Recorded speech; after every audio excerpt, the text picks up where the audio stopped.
Welcome to the Flourish and Purpose podcast, a podcast that will inspire, motivate, and challenge you in living your life for Christ. I'm your host, Tamika Mahomes, and on this podcast, you can expect weekly encouragement and inspiration from me, as well as other inspirational guests. Now let's dig in. Hey there, and welcome to episode 10 of the Flourish and Purpose podcast. I'm your host, Tamika Mahomes, and I'm so excited to be coming to you today with another episode. So today I want to discuss a question. Today's question is, what are you working for? What are you working for? If you listen to my very first podcast at the beginning of 2019, one thing that I mentioned and shared was the importance of us getting focused in 2019. And the thing is I know you may be sitting here thinking, well, Tamika, that sounded great at the beginning of the year, but I haven't accomplished anything. And I'm here to tell you that that's okay, because I too set out to achieve some goals and some dreams at the beginning of this year that now it's almost September and I look and I think, what did I waste my year on? I mean, there's so many different excuses. There's so many different things that I can give you as reasons as to why I didn't do what I was supposed to do. But the truth is, I didn't do what I was supposed to do. And that's okay, because recognizing that you are not where you want to be is the first step to getting better. And I wanted to get on and to encourage you guys to just be reminded that it doesn't matter where you are right now. You cannot change your past, but you can change the future. And I want to just talk about overcoming obstacles, because there's so many obstacles in our way. There's so many obstacles that come against us when we're trying to pursue different things and we're trying to pursue different dreams in our life. But the truth is, we can't control those obstacles. I mean, some of them we can control, like distraction and procrastination. We can control those things, but there are some things in our life that we cannot control.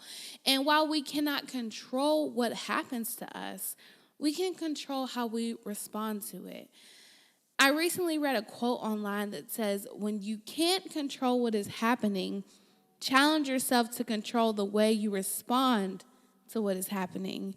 And I know nobody wants to hear that, because when things are happening around us, we just want to respond fast and in a hurry. But the truth is, your power is in knowing that even though something is coming against you, even though something is coming to set you back from fulfilling your goals and your dreams or whatever God is calling you to do, when you understand that those things are going to come and you prepare a proper response for those things, then you're able to easier navigate those things when they come up.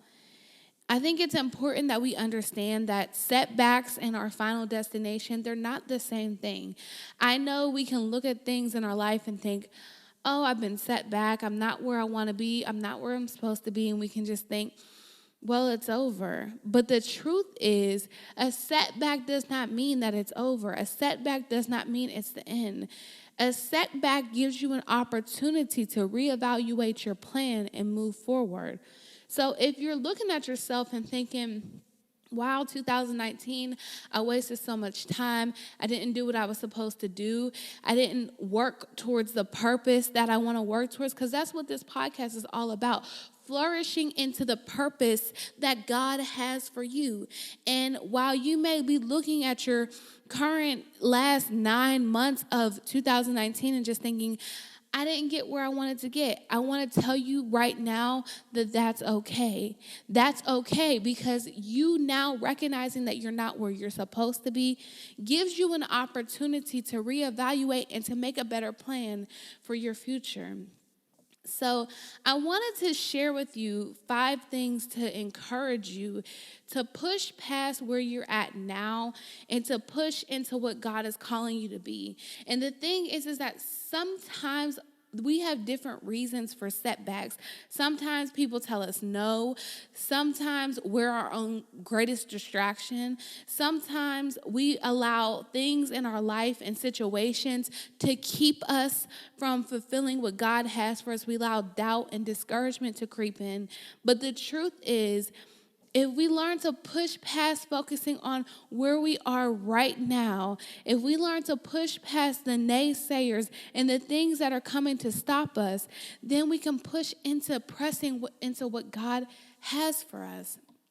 So the first thing I want to say is you have to learn to make sense of your no. Learn to make sense of your no. I think one of the biggest obstacles that we face is that we pursue something. We have a job we want to get, or we have a business venture we want to start, or we have a ministry we want to get involved in, and somebody else tells us no. And the thing is we allow that no to be a final answer. And the truth is, no is not a final answer. You have to learn that no is an opportunity to reevaluate where you are and to look at a different way to go to reach that goal and that dream. Just because somebody told you that you couldn't have that job, just because somebody told you that that business was never going to work out, just because somebody told you that you were the worst preacher and teacher in the world does not mean that your purpose is void. So you have to learn to make sense of that no. When people tell you no, when life tells you no, figure out why life is telling you no. Why are these people telling you no? Why is this job declining you?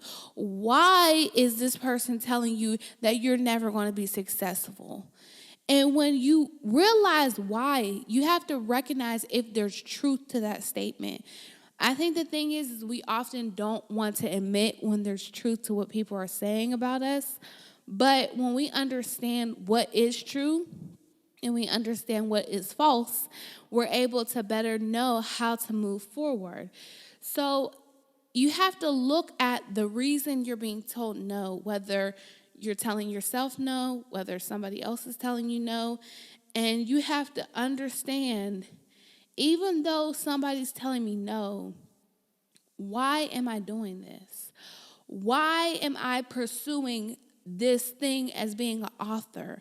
Why am I pursuing this thing as being a podcaster? Why am I, Tamika Mahomes, getting on here week after week, even though I don't know everybody who's listening, even though I don't know how many people this will impact? I'm doing it because I know that I'm pressing into what God called me to do. Me and my husband are in the process of starting a church. And right now, people do not see the vision that God has given us. And I have learned that that's okay. Just because man is telling me I can't do it does not mean God is telling me I can't do it. And you know, you don't want to be a type of person like, oh, I'm going to prove you wrong. But I believe that if God truly has called you to do something, that in due time, other people are going to see the fruit of that labor. And I'm not saying I'm doing this church thing to get other people's attention. I'm not saying that at all. I'm just making a point that even though people may be saying, well, that's stupid. Well, why are you doing that? And why are you having church services Sunday after Sunday? Why are you doing that? I'm doing it because this is what God called me to do. I'm getting on this podcast because I know that it's a way for me to encourage and to empower people. And it doesn't matter how many people tell me no. It doesn't matter how many people tell me to stop. As long as I'm here and showing up and pressing past the obstacle of a no, I'm able to still impact somebody. The truth is, if I only touch one person, that's enough for me. But I've learned in this season that I'm in to not let no be the end for you, because it's so easy, you know, to be applying for jobs. And I've been in a position where I've applied for job after job after job after job, and I've got no after no after no after no. I've gotten some very close, maybe some very strong yeses, only for it to be turned to a no. And I questioned why. But I learned that no is a motivation for me to be more and for me to be greater. It's a no is an opportunity for me to perfect my craft and for me to study what I'm trying to learn, so that when I go to these jobs or when I go to these companies or when I go to these businesses, I'm able to say, this is what I have. And if you don't take me, then you're missing out. So I want to encourage you to not allow your no to be the end, but to allow your no to be a learning opportunity. Learn to look past your no and to look to the why of what you're doing and who you are trying to reach.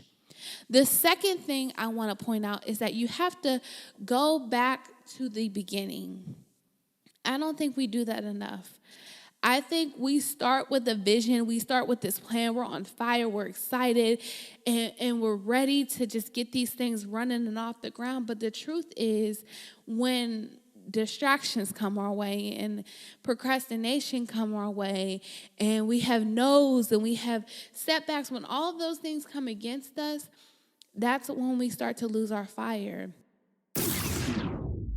Hey there, are you enjoying today's episode of the Flourish and Purpose podcast? Well, go ahead and hit that subscribe button so you never miss an upload.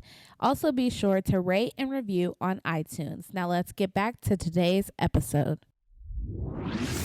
That's when our vision becomes clouded and we forget that there's a light at the end of the tunnel.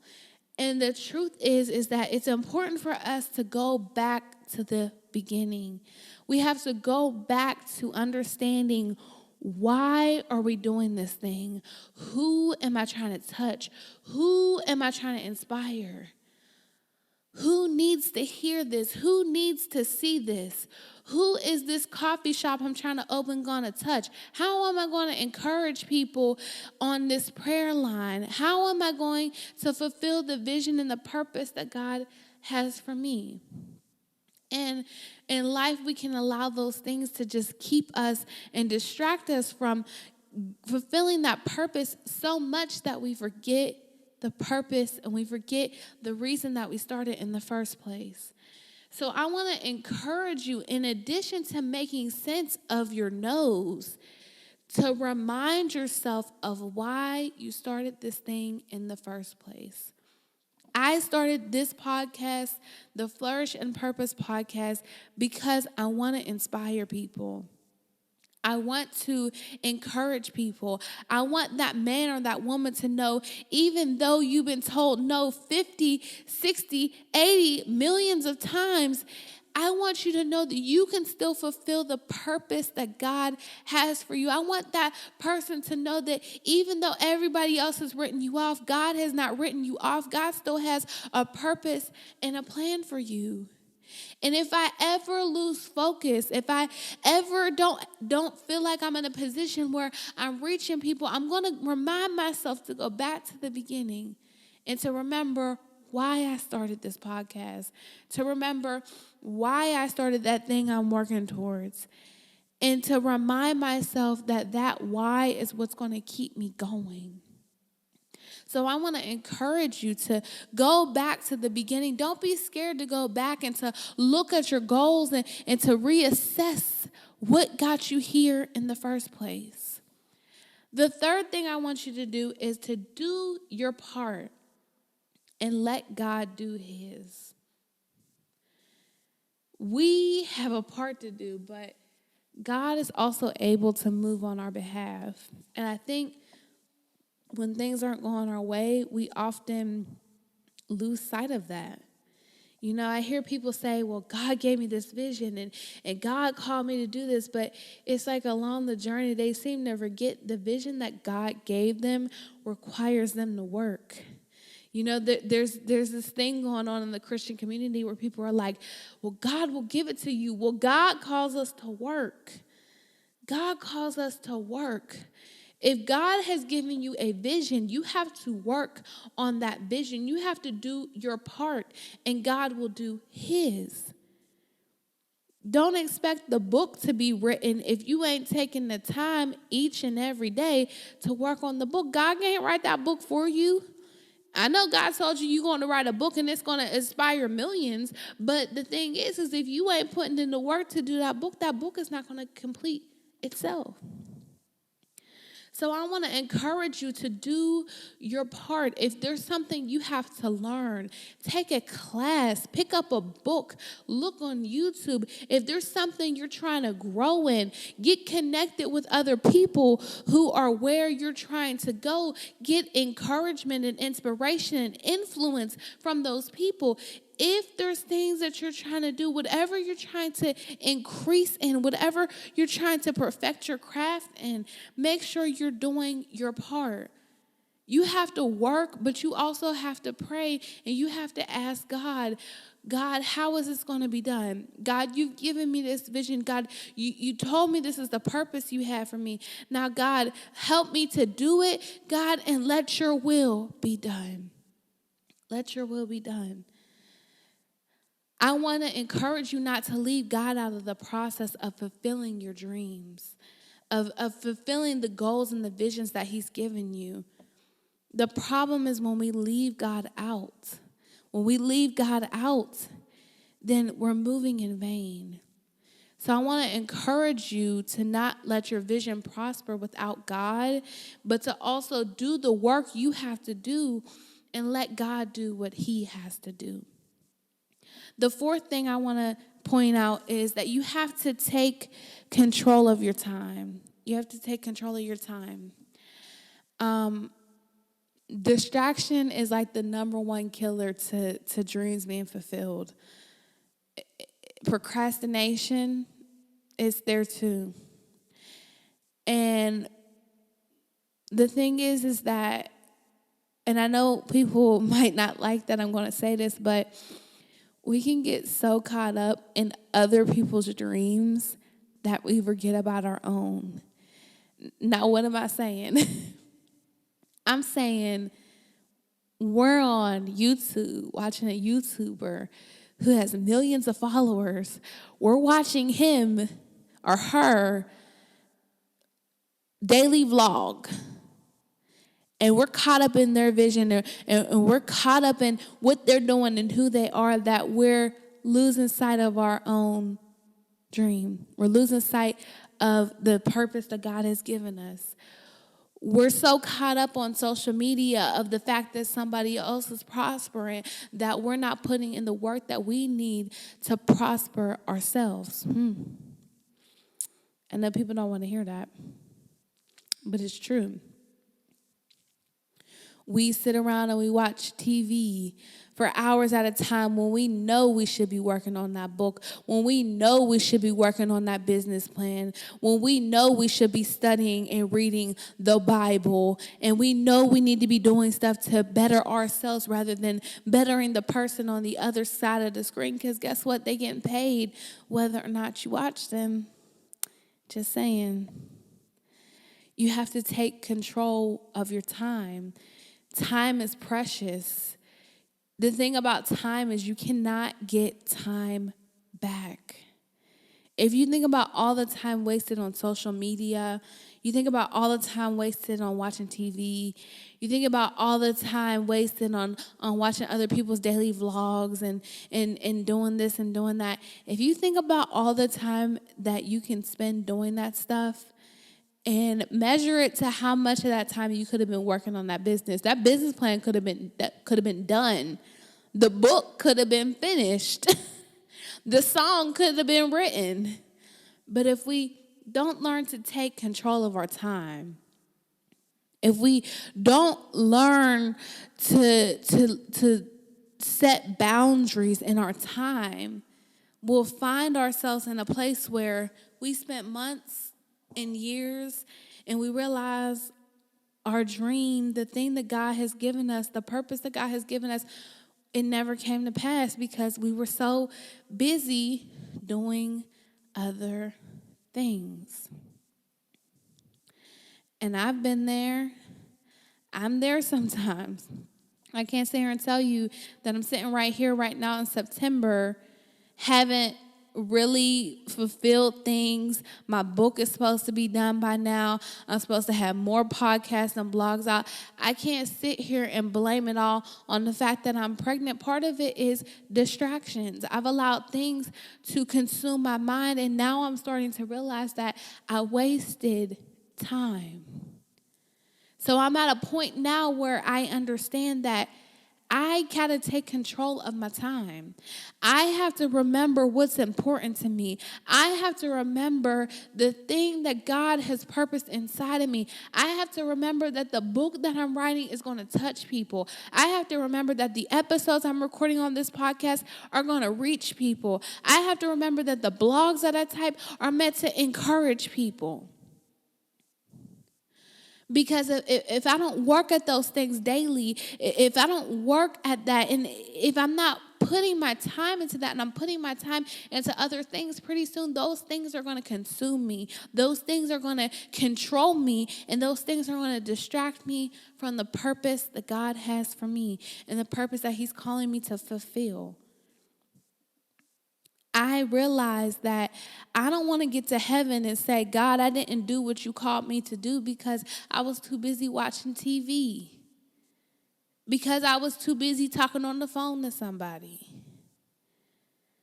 I don't want to miss the purpose and the things that God is going to do in and through me because I didn't control my time. So I want to encourage you to control your time. Control your time. You have to learn to make a schedule. You have to learn to say, I'm going to set this time aside. No distractions. I'm going to tell my family I'm busy. I'm going to block this time off of my schedule. I'm going to tell my friends I can't go out because I have to do what I have to do so I can be where I need to be. It's important to take the time to focus on what you need to focus on now, so you can do what you want to do later. And my fifth and final point is to recommit to you. Recommit to you. You are your biggest cheerleader. You're your biggest supporter. You're your biggest motivation. And if you're not committed to your goals and dreams, who else is going to be? No one can put in the work for you like you can. No one can work at fulfilling that goal, that vision, that dream like you can.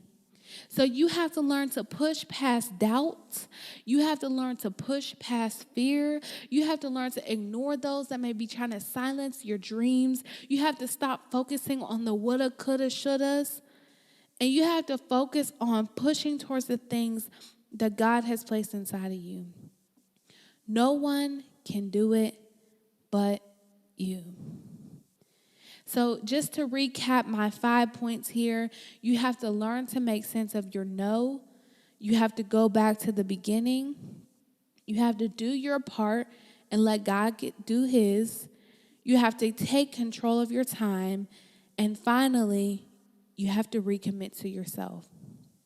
As I close, I want to encourage you that it does not matter where you're at right now. You're listening to this podcast, you have a chance to start over and to move forward. So I want to encourage you to get recommitted to your goals. I want to encourage you to get refocused. I want to encourage you to get to a place where you're not allowing obstacles in your life to distract you from the purpose and the plan that God is trying to fulfill inside of you. The world is waiting on you. Will you put in the work? That's all for today.